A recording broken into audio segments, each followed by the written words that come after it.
Eh bien, je suis maintenant avec monsieur Jean-Claude Bruno. Bonjour. Bonjour. Vous êtes consultant représentant les métiers de la filière bois. Oui. Alors, la filière bois, c'est vrai que c'est quelque chose de relativement vaste. Est-ce que vous pourriez, s'il vous plaît, assez rapidement, nous brosser un panorama des différents métiers qu'on entend par ces métiers de la filière bois, s'il vous plaît? Oui. La filière bois, c'est déjà en termes d'importance la deuxième filière économique du Poitou-Charentes. Elle représente 12 000 emplois, 640 entreprises, dont 250 de plus de 10 salariés, et 4 000 artisans, menuisiers, constructeurs, charpentiers. Elle se divise en 3 secteurs. Un secteur de la forêt, donc depuis le pépiniériste jusqu'à l'ingénieur forestier, avec à l'intérieur donc les métiers de technicien forestier, d'agent forestier, d'exploitant forestier, d'entreprise de travaux forestiers. Ensuite, un secteur de la première transformation du bois, donc dès que l'arbre adulte est abattu, il va ou dans une scierie, ou dans une fabrique de contreplaqué, ou dans une fabrique de déroulage, de fabrication de cajots, par exemple, où là aussi c'est donc tout un secteur avec tout un pan d'activités qui vont depuis l'employé de scierie basique jusqu'à l'ingénieur, bien sûr, avec pas mal de diplômes d'ingénieur de fabrication.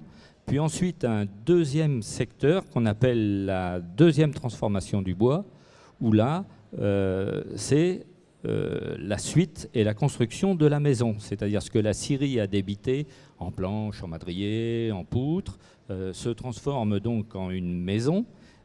Cette maison donc devient un secteur d'activité avec à l'intérieur son agencement, son ameublement, les parquets, les lambris, les terrasses, tout ça. Puis ça se complète avec un 4e secteur qui est ce qu'on peut appeler les métiers d'art du bois, c'est-à-dire donc tout ce qui est sculpteur sur bois, tout ce qui est luthier, tout ce qui est marketteur. Le luthier est le fabricant d'instruments de musique en bois. D'accord. Voilà.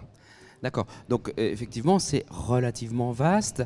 Je suppose que parmi ces différents secteurs d'activité dont vous venez de nous parler, il y en a en pleine expansion, notamment avec les normes environnementales, tout l'environnement concernant la construction bois, le granulé, tout ça.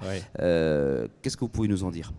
Alors, effectivement, l'ensemble d'abord de la construction bois va bien, va même très bien. Malgré la crise d'aujourd'hui, ce qui est important.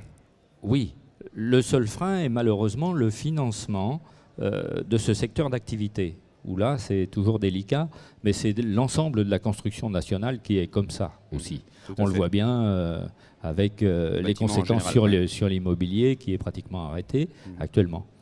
Donc la partie forestière, pour revenir dessus, va beaucoup mieux. La revalorisation de la forêt s'est faite là dans notre dernière décennie. Vraiment, le bois prend une valeur. Ceci parce que le bois énergie est apparu comme matériau de substitution aux énergies fossiles. Donc la forêt s'est revalorisée, les activités qui vont avec évidemment aussi. Et le bois ayant pris une valeur a pu les entreprises investir, se diversifier, se spécifier aussi. Et on s'aperçoit maintenant qu'on a des entreprises très performantes en matière de construction. On en a ici dans le Poitou-Charentes qui sont remarquables, qui ont même des prix nationaux.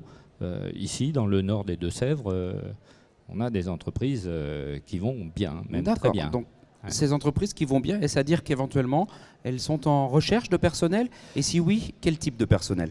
Oui, elles sont en recherche de personnel. Si on occulte un peu les mouvements cycliques des crises économiques, c'est un développement général de la filière bois qui s'observe. Ça, c'est sûr. En ce qui concerne donc les types d'emplois recherchés, c'est l'ensemble de la profession. Comme on va vers plus de spécificité, on a besoin de personnel beaucoup plus qualifié. Et donc, les jeunes ingénieurs, les écoles d'ingénieurs commencent à trouver un intérêt à cette filière bois. Et donc, notre spécificité commence à intéresser beaucoup de grandes écoles. Si on prend l'exemple là de Poitou-Charentes, Oui. on reste sur des entreprises qui généralement sont à taille humaine. C'est de la petite et moyenne entreprise principalement. C'est ça, c'est ce que je vous disais. On peut dire 640 entreprises de plus de 5 personnes, 240 de plus de 10 personnes, 3 entreprises de plus de 500 personnes. Donc c'est vraiment la PME. D'accord. Merci Monsieur Bruno. Pour terminer, est-ce que vous pourriez nous donner quelques conseils par rapport à quelqu'un, un jeune étudiant aujourd'hui qui vient en phase d'orientation, chercher une orientation et qui se dit après tout, pourquoi pas la filière bois? Qu'est-ce qu'il lui faut comme qualité pour y intégrer ce métier, ces métiers? Tout d'abord, aimer le bois. Bien sûr. Ensuite, apprécier le fait qu'une partie de l'activité des dirigeants des sociétés se fait dans la forêt. On a un lien très fort, même si on est dans une entreprise de menuiserie, avec le matériau et donc avec l'origine du matériau. Il faut donc apprécier travailler la matière, la voir se transformer et être à l'écoute, je pense.